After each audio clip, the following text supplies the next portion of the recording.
बिस्मिल्लाहिर्रहमानिर्रहीम जी, अस्सलाम वालेकुम। दिस इज़ राना तजम्मुल और आप देख रहे हैं लर्निंग पॉइंट चैनल। ये हमारा ऑपरेटिंग सिस्टम का 16th लेक्चर है और आज के लेक्चर में हम ऑपरेटिंग सिस्टम के कंपोनेंट्स को डिस्कस करेंगे।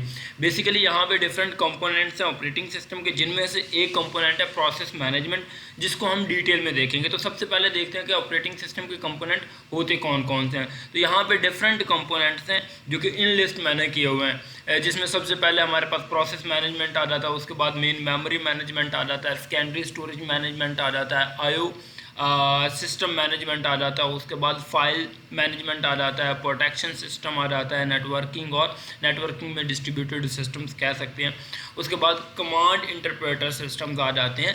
तो ये सारे के सारे बेसिकली हमारे पास क्या हैं, ऑपरेटिंग सिस्टम के कंपोनेंट हैं, जो कि मिल के हमारा क्या बनाते हैं, ऑपरेटिंग सिस्टम बनाते हैं। जैसे कि यहाँ पे लिखा हुआ है, an operating system has many components to manage all resources. जितने भी रिसोर्सेज होते हैं उनको मैनेज करने के लिए डिफरेंट कंपोनेंट्स रिक्वायर्ड होते हैं, जो कि मैंने यहाँ पे आपको इनलिस्ट करके दिखाए हुए हैं of a computer system while ensuring the proper execution of a program. तो सबसे पहले देखते हैं कि हमारे पास प्रोसेस मैनेजमेंट में क्या होता है, कि हम एक प्रोसेस को मैनेज कैसे करते हैं। सबसे पहले इस कंपोनेंट को डिस्कस करते हैं और उसके बाद वन बाय वन सारे के सारे कंपोनेंट्स हम इसी सीरीज में देखने वाले हैं। तो चलें स्टार्ट करते हैं प्रोसेस मैनेजमेंट से।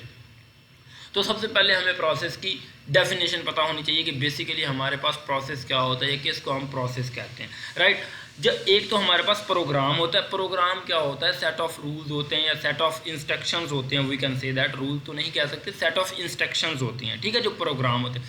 अच्छा, जब प्रोग्राम हमारा एग्जीक्यूशन के लिए चला जाता है तो वो हमारे पास क्या बन जाता है, प्रोसेस बन जाता है। जैसा कि लिखा हुआ है, a process is a program in execution, के प्रोग्राम जब एग्जीक्यूशन में आ जाता है तो वो क्या बन जाता है, प्रोसेस बन जाता है। A process is a program in execution, right. तो ये आपको प्रोसेस की डेफिनेशन पता चल गई है। A process need certain resources. अब देखें, हमारे पास प्रोसेस को एग्जीक्यूट होने के लिए डिफरेंट रिसोर्सेज की तो ज़रूरत होती है ना, जिसमें हमारे पास सीपीयू है, सीपीयू टाइम है, मेमोरी है, फाइल्स हैं जिसमें उसको स्टोर करना होता है और at all, and IO devices भी रिक्वायर्ड होती हैं in order to accomplish its task. एक प्रोसेस को कंप्लीट होने के लिए डिफरेंट रिसोर्स चाहिए, सीपीयू टाइम चाहिए या सीपीयू चाहिए, मेमोरी चाहिए, फाइल्स चाहिए, आईओ डिवाइसेस चाहिए, right. The operating system responsible for the following activities related to the process management. अब ऑपरेटिंग सिस्टम का काम होता है कि वो ये जो 5 काम है इनका वो क्या करे, ख्याल करे या इंश्योर करे। अब ये कौन कौन से 5 काम है जो कि मैनेज करने पड़ते हैं ऑपरेटिंग सिस्टम को, ये मैं आपको बताता हूँ। देखें, ऑपरेटिंग सिस्टम का काम होता है कि प्रोसेस मैनेजमेंट में कि creating and deletion of the user and system process, कि हमारे पास एक प्रोसेस की क्रिएशन और डिलीशन ये कौन करवाता है, हमारा जो ऑपरेटिंग सिस्टम करवा रहा होता है। क्रिएशन किसको कहते हैं, एक प्रोसेस को क्रिएट करना, और जब वो कंप्लीट हो जाए उसके बाद मेमोरी में से उसको डिलीट भी तो करना होता है ना।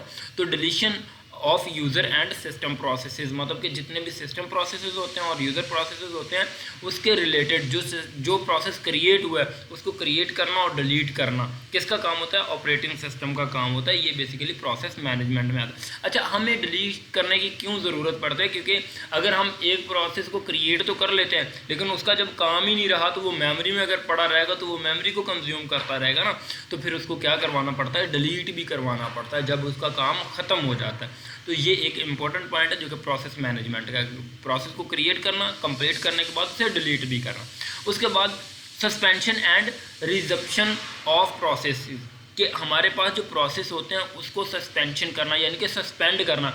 अगर हमारे पास मेमोरी में जगह कम पड़ रही है तो और कोई हमारे पास हाई प्रायोरिटी हमारे पास प्रोसेस आ गया तो हम जो लो प्रायोरिटी प्रोसेस होगा उसको क्या कर देंगे, सस्पेंड कर देंगे, कि आप एक टाइम के लिए हार्ड डिस्क में जाके यार थोड़ा सा वेट कर लो, एक दफ़ा हाई प्रोसेस या हाई प्रायोरिटी प्रोसेस आया, मुझे उसको डील कर लेने दो, उसके बाद आपको रिज्यूम कर लिया जाएगा। रिजम्पशन में क्या करते हैं, उस प्रोसेस को रिज्यूम कर लेते हैं जब उसकी ज़रूरत होती है, क्योंकि कुछ प्रोसेस होते हैं काफ़ी टाइम के बाद उनकी ज़रूरत पड़ती है, तो फिर क्या किया जाता है, अगर मेमोरी में जगह ना हो तो उसको कहा जाता है कि यार आप थोड़ा सा बाहर वेट कर लें, मतलब कि हार्ड डिस्क में बैठ के वेट कर लें, जब आपकी ज़रूरत पड़ेगी आपको रिज्यूम कर लिया जाएगा। तो बेसिकली ये भी किसका काम होता है, हमारे ऑपरेटिंग सिस्टम का काम होता है ना, प्रोसेस मैनेजमेंट में आता है कि प्रोसेस को मैनेज करना होता है कि कौन से प्रोसेस को इन करना है मेमोरी में, कौन से प्रोसेस को आउट करना है। उसके बाद mechanism for process synchronization. Process synchronization एक इंपॉर्टेंट, ये भी एक फंडा है। सिंक्रोनाइजेशन में क्या होता है कि हमारे पास हमारी जो डिवाइसेस होती हैं, जो रिसोर्सेज होते हैं, वो क्या हो रहे होते हैं, शेयर हो रहे होते हैं। तो हमने प्रोसेस मैनेजमेंट में इस चीज़ को भी इंश्योर करना है कि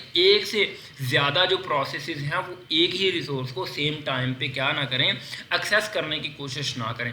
तो ये भी एक काम होता है कि हम जब एक प्रोसेस चला जाता है एक रिसोर्स के पास तो वो खुद को लॉक कर ले कि ताकि दूसरा रिसोर्स जो दूसरा प्रोसेस है उस रिसोर्स को रिक्वेस्ट ना कर सके या अप्रोच ना करे। अगर अप्रोच कर लेगा तो फिर तो प्रॉब्लम हो जाएगी ना कि दो प्रोसेस एक ही रिसोर्स को यूटिलाइज कर रहे हैं तो डेटा आगे पीछे हो जाएगा। तो इसमें हमारे पास डिवाइस स्टेटस टेबल होता है जो कि मेंटेन हो रहा होता है कि डिवाइस अवेलेबल है या नहीं। अगर अवेलेबल होगी तो प्रोसेस को एलोकेट कर दी जाएगी, अदरवाइज उसको वेट में लगा दिया जाएगा।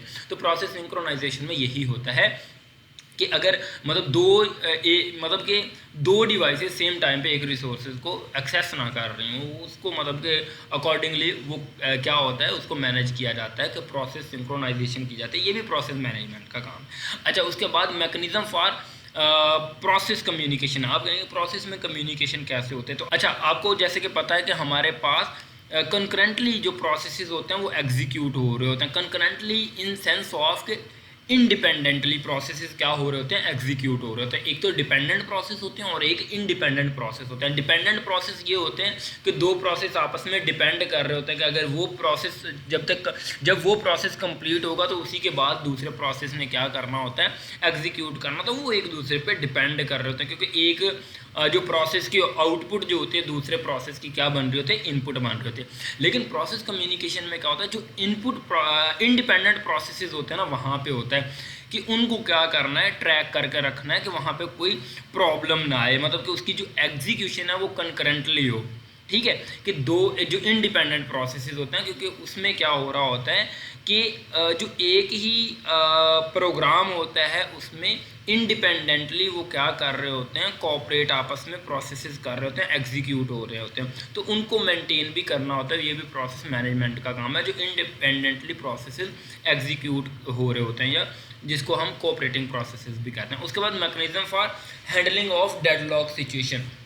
अब प्रोसेसेस में डेडलॉक की सिचुएशन भी हो जाती है। अब डेडलॉक की सिचुएशन कैसे होती है प्रोसेसेस में, डेडलॉक क्या होता है पहले ये तो हमें पता होना चाहिए ना, तो फिर ही इस लाइन की समझ आएगी कि mechanism for handling deadlock situation के प्रोसेस मैनेजमेंट में हम डेडलॉक सिचुएशन को भी मैनेज करते हैं। तो डेडलॉक क्या होता है, डेडलॉक बेसिकली फॉर एग्जांपल हमारे पास दो प्रोसेस हैं, प्रोसेस 1 है और एक प्रोसेस 2 है, और दो रिसोर्स हैं, एक रिसोर्स 1 है और एक रिसोर्स 2 है। अब प्रोसेस 1 को कंप्लीट होने के लिए दोनों रिसोर्सेज की ज़रूरत है और प्रोसेस 2 को भी कंप्लीट होने के लिए दोनों रिसोर्सेज की ज़रूरत है।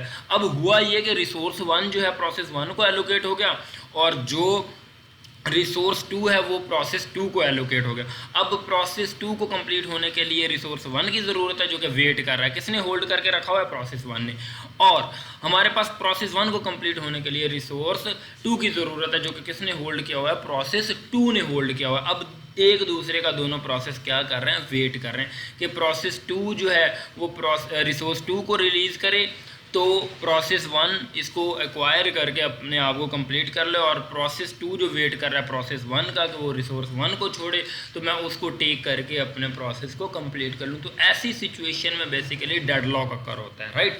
तो बेसिकली ये काम भी कौन हैंडल कर रहा होता है, प्रोसेस मैनेजमेंट में हमारा ऑपरेटिंग सिस्टम ही हैंडल कर रहा होता है। ठीक है, तो आई होप आपको समझ आ गई होगी कि प्रोसेस मैनेजमेंट में क्या होता है और किस तरह हम प्रोसेसेस को मैनेज करते हैं, या ऑपरेटिंग सिस्टम किस तरह हमारे प्रोसेसेस को मैनेज करता है। और ये एक इम्पोर्टेंट फंडा है, राइट। आपको भी आई होप समझ आ गई होगी कि किस तरह ये इम्पोर्टेंट काम है ऑपरेटिंग सिस्टम में प्रोसेसेस को मैनेज करना।